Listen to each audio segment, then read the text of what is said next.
A single meeting in Beijing is sending shockwaves across the Indo-Pacific.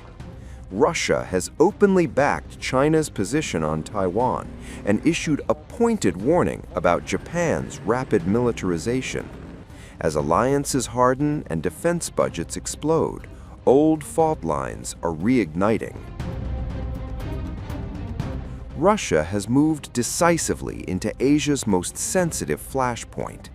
In talks with China's Foreign Minister Wang Yi, Russian Security Council Secretary Sergey Shoigu reaffirmed Moscow's unwavering support for Beijing's position on Taiwan, calling China's government the sole legitimate authority over all Chinese territory.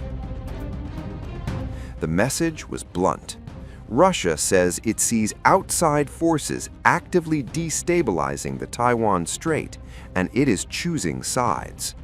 This comes as Beijing refuses to rule out the use of force to bring Taiwan under its control, and as military activity around the island intensifies. But Shoigu's remarks went beyond Taiwan. He also warned that Russia is closely watching Japan's accelerated militarization, a rare and pointed reference to Tokyo's rapidly expanding defense posture. Last month, Japan approved a record defense budget exceeding 9 trillion yen, including major investments in drones and missile defenses. Shoigu's visit comes as China and Russia deepen what they call a comprehensive strategic partnership. From Moscow's perspective, Japan's military expansion and Western involvement near Taiwan represent a coordinated pressure campaign. From Tokyo's perspective, the buildup is defensive, driven by concerns over China's military activity near Taiwan and regional sea lanes. What's clear is this: rhetoric is hardening into doctrine. Diplomatic language is being replaced by security language. And as budgets rise and alliances lock in, Asia's balance of power is entering a far more confrontational phase. China and Russia are comprehensive strategic partners in the new era. The two sides maintain close communication on major issues concerning bilateral relations and support each other on issues involving their respective core interests, which is conducive to safeguarding their individual and common interests. Facing the current turbulent and complex international situation, China and Russia, as major world powers and permanent members of the UN Security Council, will practice true multilateralism, uphold the international system with United Nations at its core, advocate for an equal and orderly multipolar world and inclusive economic globalization, and promote the building of a more just and equitable global governance system. Recently, U.S. law enforcement agencies have repeatedly conducted lengthy and unreasonable interrogations, detentions, and repatriations of Chinese company personnel. These brutal law enforcement methods have seriously infringed upon the legitimate rights and interests of Chinese citizens, severely damaged the normal business exchanges and cooperation and people-to-people exchanges between the two countries, and are seriously inconsistent with the consensus reached by the two heads of state at the Busan meeting on strengthening cooperation in the economic and trade fields. China expresses its strong dissatisfaction and firm opposition to these actions.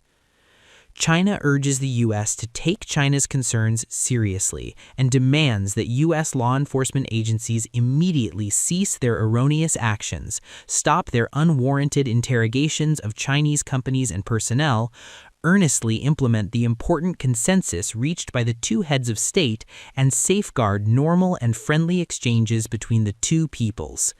China will continue to take resolute and effective measures to firmly safeguard the legitimate rights and interests of Chinese citizens.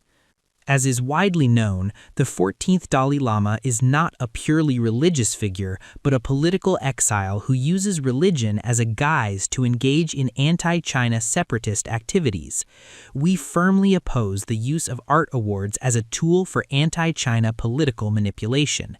This position is consistent and clear. We have previously responded to related questions, and the relevant Chinese authorities have already released information.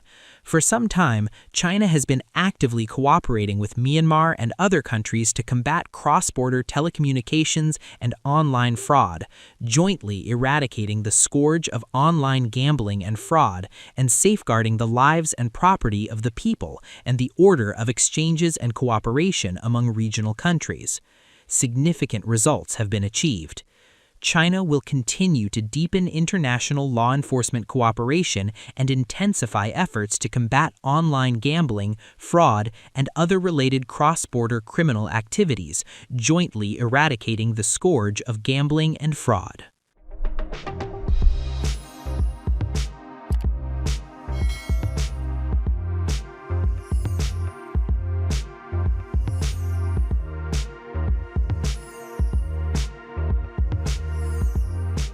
Times of India videos, your daily dose of India and the world.